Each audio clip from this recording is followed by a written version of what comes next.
Hi everyone, welcome back to my YouTube channel. Please bear with my bad voice and bad throat, but I had to make this video very urgently. Okay, so I'll be mentioning the time after which you'll get the video for English queries, the queries that you asked and I have replied to.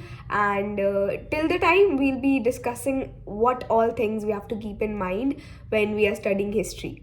Now, the first query that came was how to learn these many things and how to remember everything while we are sitting in that examination hall. So to answer this query, I had made the first part of this entire board series back in July. You can just go and check that video out and you will get to know how do you have to make your notes and how do you have to revise and remember everything. Okay, that is the method that I personally followed, and it has always helped me. That is basically short notes plus flashcards. Together, they help you to remember both for subjective answers and for objective answers, right? When it comes to sources, I've always suggested please ensure NCRT. Please ensure that you are only following sample question papers of history from the CBSE academics website, right? So in this video I'm going to actually show you how questions are very synonymous and how are we supposed to write answers, because I am not going to teach you, right, what you have to learn and what you don't, because that is the work of your teacher or that is the work of a teaching educational channel, right? But I'm going to tell you as a student how you should learn, how you should read, and what is the smart way to study. मतलब कम चीज़ें पढ़ो यार, सब कुछ क्यों पढ़ के जाना है? I mean सब कुछ पढ़ के जाना है, but एग्जाम में कैसे सब कुछ लिख के आना है? I'm going to tell you that. Okay, so yeah, the point in this entire video is we are going to actually use our strategies along with the sample paper and the marking scheme that has been presented. Okay, so the first thing is, how did I get this marking scheme? So you have to go to the academics website. You have to go to sample question paper 2024-25 class 12th. Then you will move towards such a such a interface where you get sample papers and also the marking scheme of a lot many subjects. So this was the sample question paper for history, and you have objective types question, 21 questions in section A. Now, how are we supposed to learn for objectives? Timelines. At the end of the chapter, I did not do timelines and I had to sacrifice a lot of marks, right? I mean, not a lot, but yeah, I did sacrifice. I think I scored the least in history. Yeah. But okay, I actually had 6 subjects, so I could substitute history with another subject, so it did not matter a lot in my overall percentage. So yeah, 21 objectives, 2 timelines, saying you from my own experience. There were 2 questions from timelines, and I was like completely blank. I was just like, how am I supposed to fix this timeline now? Timeline करके जाना, the sources and the extraordinary boxes which are there. Now, which sources are to be learned? Basically जिन sources में contextual data है उन sources को याद करके जाना है. दैट इज बहुत सारे चैप्टर्स के अंदर ऐसे ऐसे पेजेस, ऐसे ऐसे सोर्सेज है जिसके अंदर सिर्फ कुछ वर्सेस लिखी है या फिर कुछ स्टेटमेंट्स लिखे हैं, लेकिन हमें वो सारे के सारे स्टेटमेंट्स नहीं याद करने हैं, but we'll have to know कि वो स्टेटमेंट किस इंसान ने बोला था, because there are few MCQs which can come. For example, this is the statement, in which book was this written, or who wrote that book. ऐसे type से question reference to context में आ सकते हैं, the source based questions that we have. तो underline कर करके चलो. एंड फ्लैश कार्ड्स में मैंने बताया है कि सोर्सेज को भी कैसे साथ साथ में कंटिन्यू करके चलो. सेक्शन है ऑब्जेक्टिव टाइप्स. फ्लैश कार्ड्स बना के चीज़ों को याद करो. Okay, I can give you an example of flash cards. This, if you can see, right, this is a flashcard. जो भी डेटा मुझे दिखता है ना, for example, it is the Central Vigilance Commission Act 2003. Now this is the data that I got to learn, right? तो ये data मैंने इसके अंदर मेंशन कर दिया है. डेटा जो होते हैं ना सारे के सारे, वो हम अलग अलग जगह जाके मेंशन कर देते हैं. सो दैट क्या होगा, सो दैट चीज़ें ईजिली हमें बार बार डेटा को याद करना ईजी होगा. तो I make these notes for my self. तो ऐसे शॉर्ट नोट्स होते हैं हर चीज़ के लिए. For example chapter 1, every single data which is there, जो मुझे गलती से भी याद करना है, is present in that flash card. So मैं क्या करूँगी, मैं वीकली बैठ के एक सब्जेक्ट डिसाइड करूँगी. ठीक है, for example today is Sunday, so my subject for the day is history. सो मैं हिस्ट्री के सारे बैठ के फ्लैश कार्ड्स याद करूँगी. Also one more thing, objectives को सॉल्व कैसे करना होता है.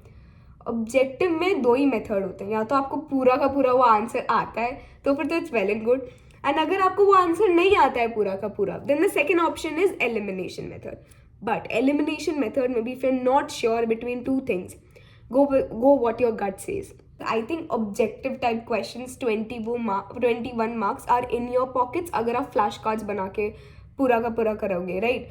Like I don't have my flashcards right now. I have shown you some of my flashcards in that video. If I would have had, मैं PDF बना के दे देती तुम लोगों को, but I don't have them right now, right?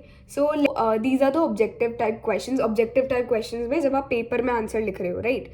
तो फिर option like for example A, and उसके साथ साथ पूरा का पूरा लिखना. असर्शन रीजन में बहुत ज़्यादा ध्यान रखना. असर्शन रीजन में बेस्ट तो वो हो जाता है कि भाई एक स्टेटमेंट गलत है, बट अगर वैसा कुछ नहीं हो रहा है तो फिर अनदर थिंग कैन बी कि भाई वाई लगा के देख लो.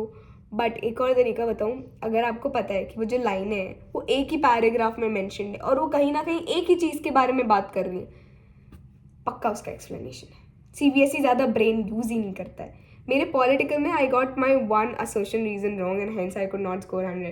So yes, I'm telling you, that's how it works. अगर आपको पता है कि वो दोनों कहीं ना कहीं एक ही टॉपिक के बारे में बात कर रहे हैं and both of them are somewhere down the line related, they are the explanation according to CBSE. ये मतलब तब यूज़ करना जब एकदम वो डेडलाइन पे हो कि अब प्रॉपर आंसर नहीं आ रहा, तो फिर ये वाला तरीका यूज़ करना. Otherwise I hope with the methods that you have learned you must know सही क्या है गलत क्या है. ऑल्सो पिक्चर्स के नीचे जितने भी सोर्सेज होते हैं उनको याद करना मत भूलना, बिल्कुल भी मत भूलना, गलती से भी मत भूलना. Let's come to the question answers. Now there are short type question. Section B, there are 6 questions, 3 markers each. Now the rule says if it's a 3 marker, write 4 points. If it's a 6 markers, write 8 points. If it's an 8 marker, write 10 points. Why? I'm going to tell you further. शांति से बैठोगे और सारे के सारे sample question papers को observe करोगे, you will realise question subjective same है. Like this question, right? Examine the layout of Harappan cities to identify that promoted cleanliness and public health. Now this is somewhere down the line talking about what? Drainage system. मेरे paper में last year drainage system आया था. They are just going to twist the words. Understand the fact. Questions same रहेंगे, बस words twist होते रहेंगे. Let's go to the marking scheme. क्योंकि हमें तो आंसर राइटिंग इंप्रूव करनी है, राइट? तो हम कैसे देखें कि हम कैसा आंसर लिखें. हर चीज़ में फ्लो चार्ट बना के आना है. मैंने लिटरली अपने हर सब्जेक्टिव आंसर के अंदर फ्लो चार्ट्स बनाए थे. Every single answer had a flow chart. Why? It helps me more than the examiner. How? मुझे पता है ड्रेनेज का क्वेश्चन है, मेरे दिमाग में 5 पॉइंट्स आ रहे हैं, मैं फट से ड्रेनेज लिखा, 5 पॉइंट्स बना दिए मेरे को. अब जब मैं आंसर लिख रही होंगी ना, पहला पॉइंट लिख दिया, दूसरा पॉइंट लिख दिया. समटाइम्स इट हैपेंस कि आप जल्दी जल्दी में पॉइंट्स भूल जाते हो, तो अपने ऊपर तो पॉइंट लिख दिए ना 5, अब आपको बस उनको बैठ के एक्सप्लेन करना है. So it's going to help you so that आप इजीली फट सब चीज़ें लिखते रहो. आपको बार बार रिकॉल नहीं करना पड़ेगा, यार इसके बाद क्या पॉइंट सोचा था, इसके बाद क्या पॉइंट सोचा था. एग्जामिनर को ईजी रहेगा, उसको ईजिली चेक करना पड़ेगा. आपकी प्रेजेंटेशन इंप्रूव हो जाएगी, आपका कॉन्टेंट ज़्यादा मार्क्स का हो जाएगा, तो ईजिली मार्क्स आ जाएंगे. नाउ ये देखो, सारे के सारे पॉइंट्स लिखने हैं, but another line is any 3 points to be explained. Focus on this word called explained, है ना? ये जो एक्सप्लेन्ड वाला वर्ड है, व्हाट डज इट मीन्स? पूरा अच्छे से समझाना है, क्यों रेलिवेंट है फ्रॉम दैट क्वेश्चन, क्यों रेलिवेंट नहीं है from that question. Every single thing is to be explained. इस चीज़ को मत भूलना. So how do you write a 3 marker question?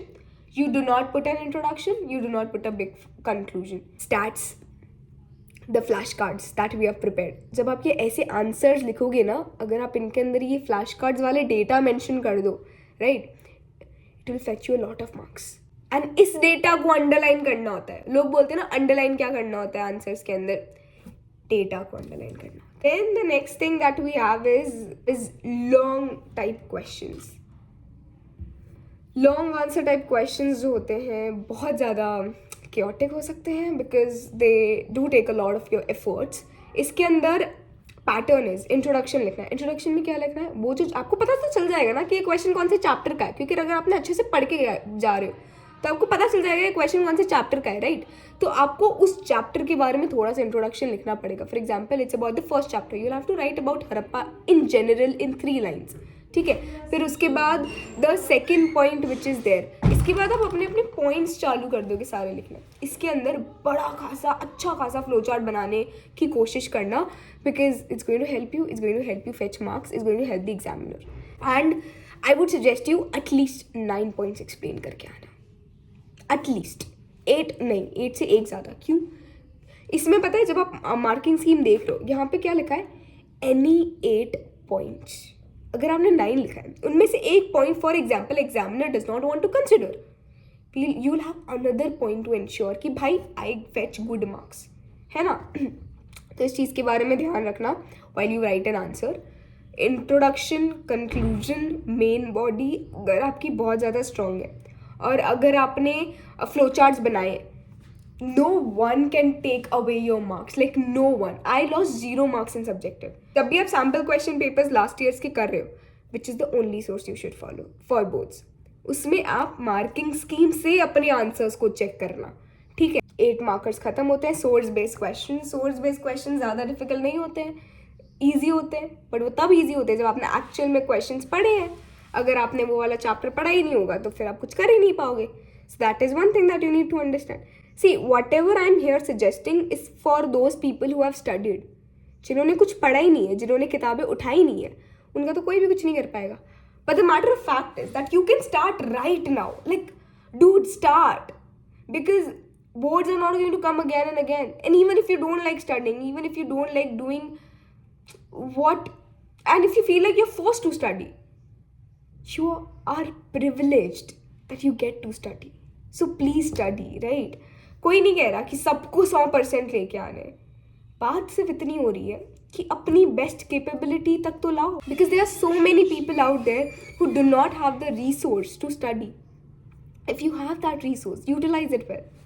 Map based question होते हैं, उसमें आइडेंटिफिकेशन एंड लोकेशन आता है. Now ask your school teachers. I was very grateful that my school teacher gave me an entire PDF, gave us the entire PDF of maps, कहाँ से क्या क्या questions बन सकते हैं. तो please ask your school teachers to give you a good map का वो thing. Otherwise आपको map का syllabus जानना है कि map के syllabus में क्या क्या आता है. CBSE के syllabus में वो सारी की सारी चीज़ें mentioned है. खुद से प्री हैंड मैप बना लो because map is nothing, just free के 5 marks. How we have completely evaluated the marking scheme and how हमारी आंसर राइटिंग हिस्ट्री के लिए इम्प्रूव होनी है. नोट्स कैसे बनाने, रिवाइज कैसे करना है मैंने पहले से बता रखा है. Now I wanted to show you the ample amount of resources that you have. It's in this academics वाली वेबसाइट. ये क्वेश्चन बैंक दिख रहा है. क्लास 12 पे जाओगे, you go to history, look at this, these many questions are available. इतने सारे questions. And trust me, if you do everything which is present in this website, no one can take away a single marks of yours. इतने सारे हैं, like 2014-15 तक के class 12th के class 10th के आपके पास सैम्पल क्वेश्चन पेपर्स होंगे history plus with the marking scheme. Now जैसे जैसे आप पीछे जाओगे आपको रियलाइज होगा कि ऑब्जेक्टिव बेस्ड क्वेश्चन जो थे वो नहीं आते थे, उनकी जगह क्या आते थे, सब्जेक्टिव बेस्ड क्वेश्चन आते थे. So you will have a lot of subjective based questions and you will realize that CBSE is not that creative to bring new questions and fetch new things for you. It's going to repeat its own questions. तो उस चीज़ का ध्यान रखना. Now I think that's it from my side when it comes to history and what sources to follow, how you're supposed to write an answer, and what are things to pursue. If you have any query and any doubt, just do let me know. I'll try to solve it then and there in the comments, and if it's not possible, I'll do it the way I'm doing it for English. Now from this, I will be solving the queries for English. So the question that I can see first here is about the writing skills. Writing skills में बहुत ज़्यादा दिक्कत आ रही है आप लोगों को.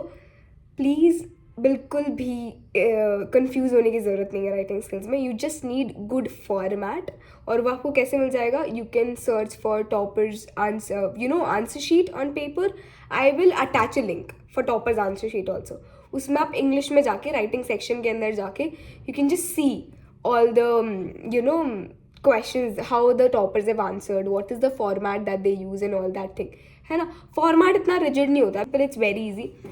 When I'll go back home, I'll ensure to make a PDF of my own writing skills के notes that I don't have right now. So yeah, you'll get them till January for sure.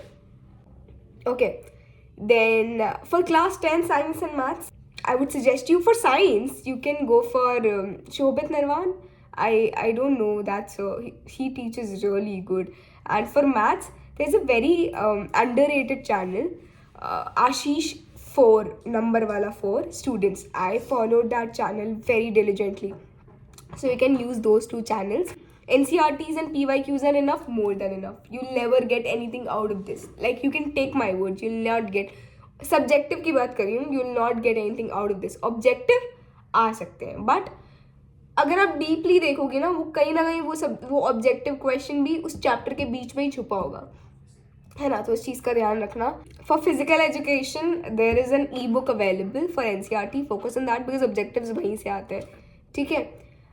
Reading comprehension, the first video that I made for English, I will attach the link in the description. Go and watch that. आपकी सारी queries for reading comprehension will be solve completely for that.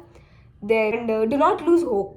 Pre boards मैंने पहले ही बताया, is nothing, is not at all, कहीं पर भी नज़दीक नहीं है आपके बोर्ड्स के प्री बोर्ड्स. ठीक है, बहुत अलग है. ऐसा होता है, ऐसा लगता है कि प्री बोर्ड्स हार्ड है, बोर्ड्स ईजी है. क्यों बताऊँ? बिकॉज प्री बोर्ड्स जो होते हैं ना, उसमें आप पहली बार चीज़ों को कर रहे होते हो, उसमें आप पहली बार चीज़ों को एग्जाम में लिख रहे होते हो, तो it becomes a little more difficult. जब आप 2 प्री बोर्ड्स दे दोगे, तीसरी बार सेम सिलेबस का पेपर दोगे, तो फिर ईजी लगेगा ना. तो that's why it is said that boards are easy and pre boards are harder. बाकी ऐसा कोई डिस्टिंक्शन नहीं होता है. So dude, there are a lot of sources available. Don't make excuses. Just work hard. Just like do not stop, right? And बिल्कुल to the heart नहीं लेना अगर नंबर कम आते हैं तो. आई नो बहुत बुरा लगता है, मुझे भी बहुत बुरा लगता है, बट दिल पे लेने से कुछ नहीं होगा ना. बोर्ड्स तो नहीं है ये, these are just pre boards. So work hard for boards. And yeah, if you have any other query, drop it down in the comment box. I'll try to reply. Good luck. Bye guys.